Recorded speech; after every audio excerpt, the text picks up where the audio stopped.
The story of A.P.J. Abdul Kalam is not just a story, it is an inspiration. It is a journey that proves how a small boy from a tiny coastal town in India rose to become one of the most loved and respected figures in the entire nation.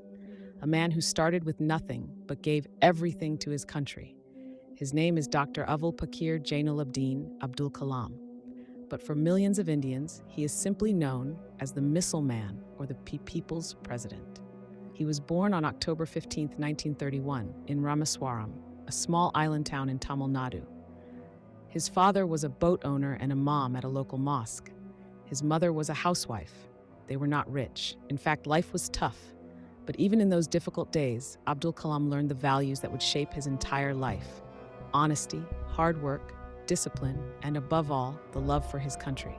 As a child, Kalam would wake up early and deliver newspapers before going to school. He wanted to support his family in any way he could. But even while doing this, he never gave up his dream of learning.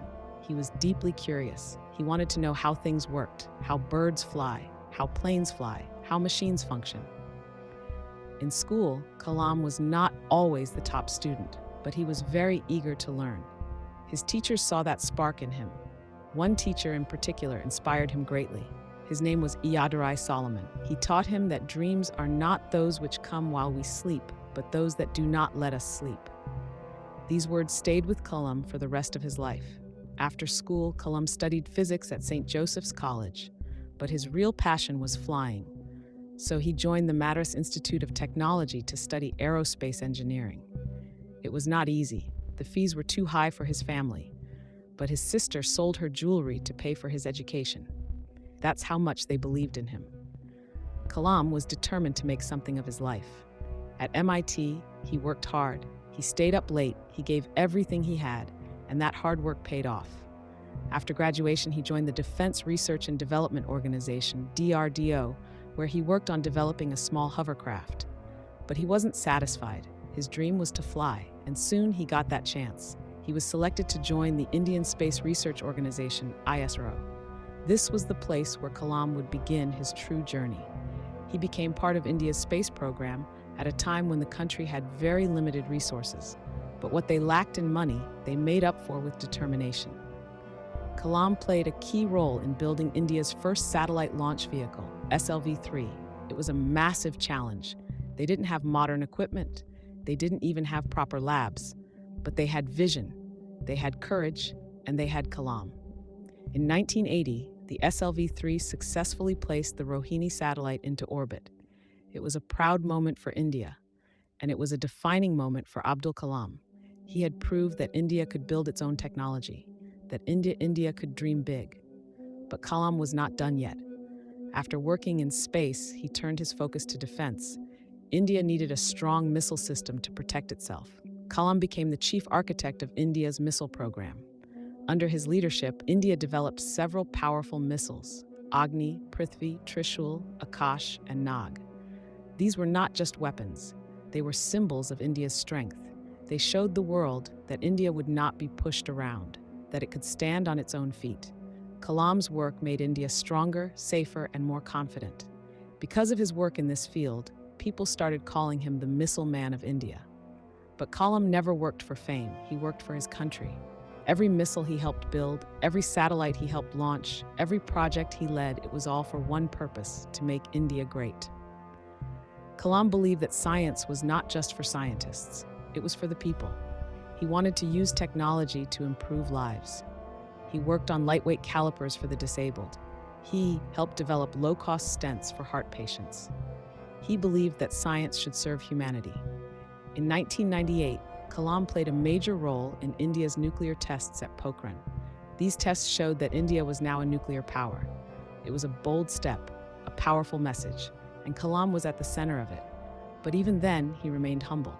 He never took personal credit. He always said it was the work of many brilliant minds. In 2002, something incredible happened. Abdul Kalam was elected the 11th President of India. It was a moment that touched millions. Here was a scientist, a teacher, a simple man with no political background, becoming the head of the largest democracy in the world. The people loved him, not because of his position, but because of his character. As president, Kalam was different. He opened the doors of Rashtrapati Bhavan to students. He loved meeting young people. He believed that the future of the nation lies in the hands of its youth. Wherever he went, he spoke to children. He told them to dream, to believe, to work hard, to never give up. He traveled across the country spreading messages of peace, progress, and patriotism. He lived a simple life, even in the highest office. No luxury, no special treatment, just dedication and humility. After his presidency ended in 2007, he didn't stop. He returned to what he loved most, teaching. He visited schools and universities, giving lectures, answering questions, inspiring young minds. He believed that a teacher has the power to shape the future, and he lived that belief every single day. Kalam wrote many books too. His most famous one, Wings of Fire, tells the story of his life. It's a book that has inspired millions of readers, not just in India, but around the world. He also wrote Ignited Minds, India 2020, and many others. His words were simple, but powerful. They spoke directly to the heart. He never married. He had no children of his own. But he was like a father to millions. People of all ages respected him. Children adored him. Even world leaders admired him. But what made him truly great was not just his knowledge. It was his kindness, his honesty, his deep love for India. Kalam believed in a strong, self-reliant India. He wanted the country to lead in science, in education, in economy, in character. He believed that India's true power was its people, and he spent his entire life working to unlock that power. On July 27, 2015, Dr. A.P.J. Abdul Kalam was giving a lecture at the Indian Institute of Management in Shillong. In the middle of his speech, he collapsed. He was rushed to the hospital, but he passed away. He died doing what he loved most, teaching and inspiring the youth. The entire nation was in shock. People wept. Tributes poured in from all corners of the world. Everyone felt the loss. India had lost a great soul, but in that loss, something beautiful happened. People came together. They remembered his words, his smile, his dreams, and they promised to carry forward his vision. Even today, years after his passing, Kalam's legacy lives on. His life continues to inspire. His story is taught in schools, his books are read by millions, his quotes are shared every day.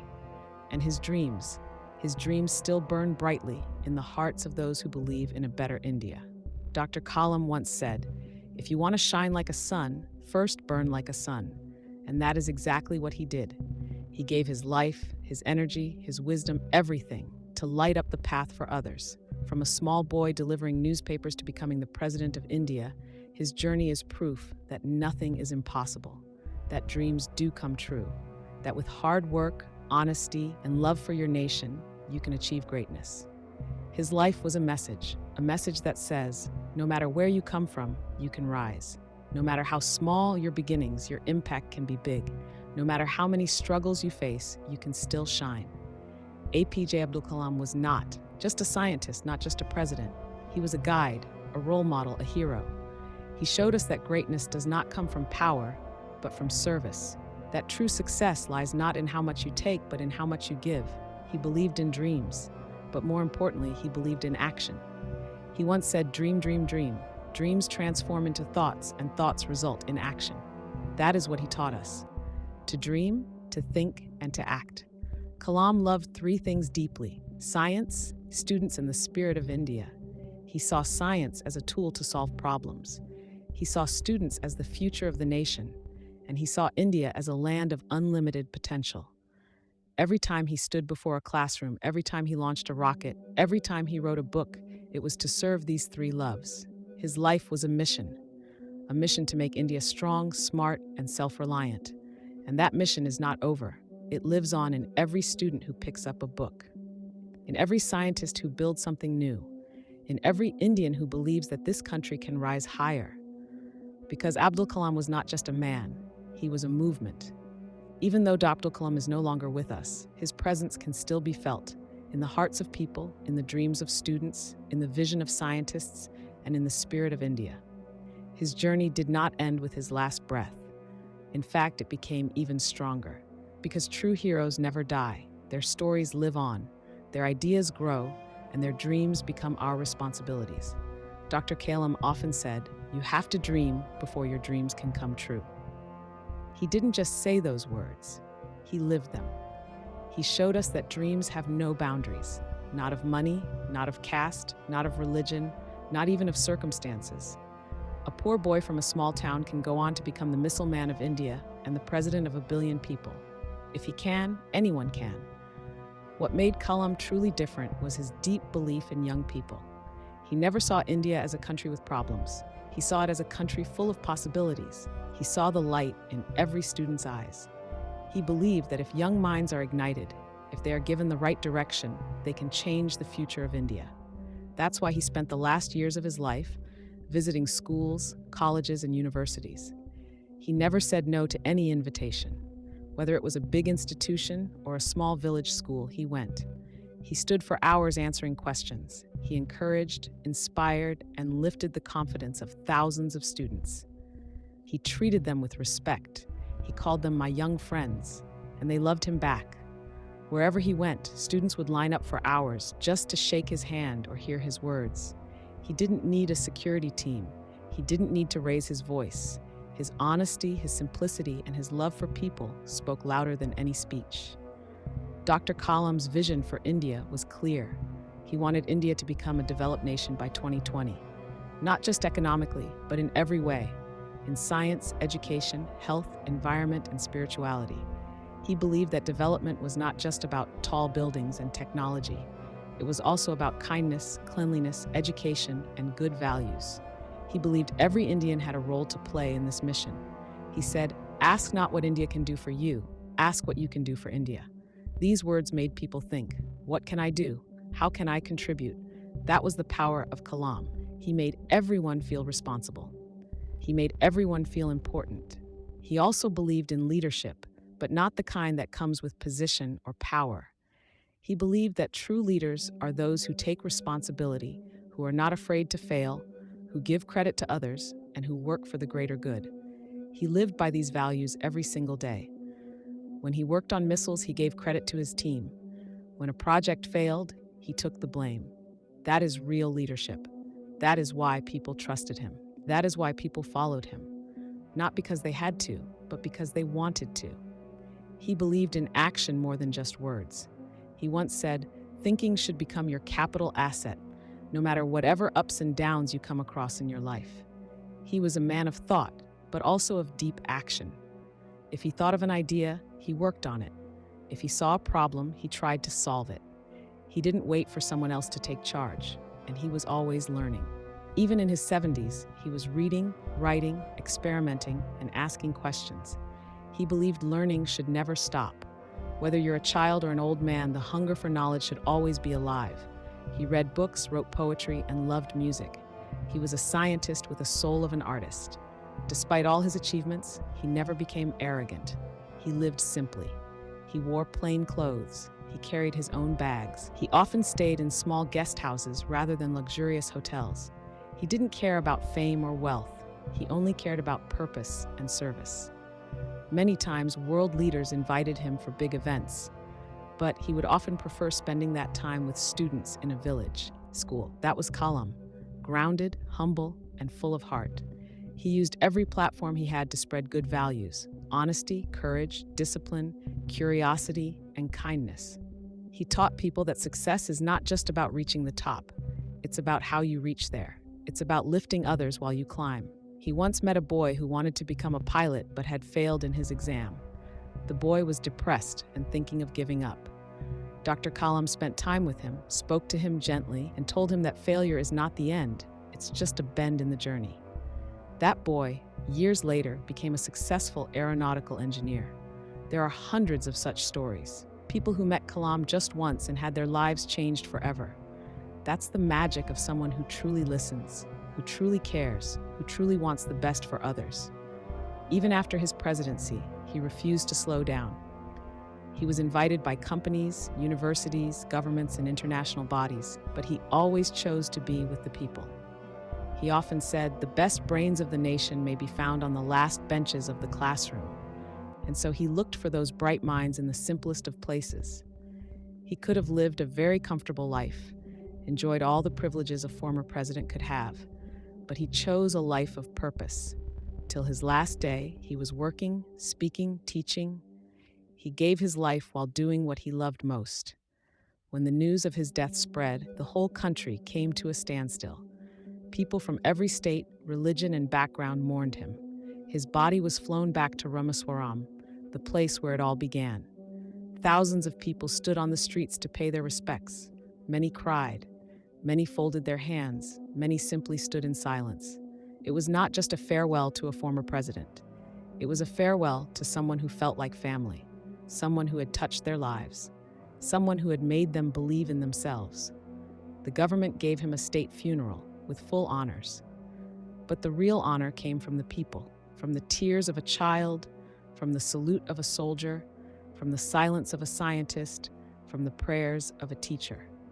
Even today, if you go to schools across India, you will find his pictures on walls, his quotes in classrooms, his books in libraries. Young children still draw him in their notebooks and call him their hero. And why wouldn't they? Dr. Kalam never spoke down to children. He spoke to them as equals. He answered every question with patience, even the simplest one. He encouraged curiosity. He said, "Great dreams of great dreamers are always transcended." And that gave children the courage to dream big. He often told the story of how India launched its first rocket from a church building in Thumba, how they transported parts on bicycles and bullock carts. Not to laugh at it, but to show that determination can overcome all limits. He also loved to say, "Let us sacrifice our today so that our children can have a better tomorrow." And that is exactly what he did.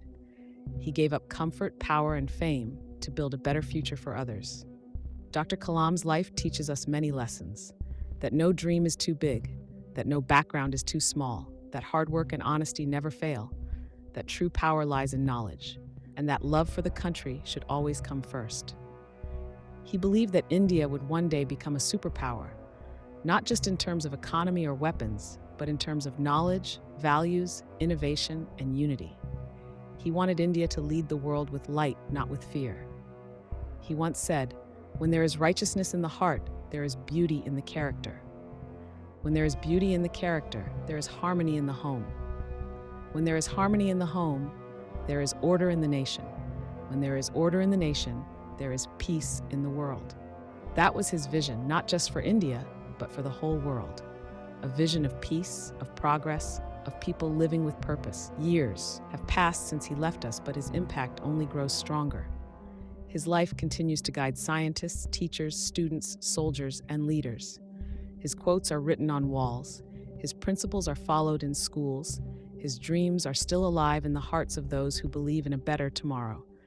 If every Indian lights a small lamp of knowledge, courage, and kindness, then together we can make this nation shine bright. That was Kalam's dream.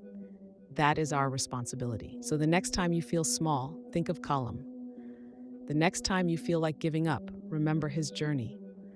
The next time you doubt your future, recall his words. Because he was just like you, an ordinary person with extraordinary dreams. He showed us that being great does not mean having power or wealth. It means touching lives. It means leaving behind a better world than the one you found. And that is why Dr. A.P.J. Abdul Kalam will always be remembered. Not just as a great scientist, not just as a beloved president, but as the heart of India. His voice may be silent now, but his message echoes louder than ever. Dream big, work hard, stay humble, love your country, and never stop believing. Because in the end, it's not about how long we live, it's about how deeply we live. And Dr. Abdul Kalam lived deeply, fully, and beautifully for every Indian, for every child, for every dream. And that is why he is not just a memory. He is a mission that continues in each one of us. Jai Hind.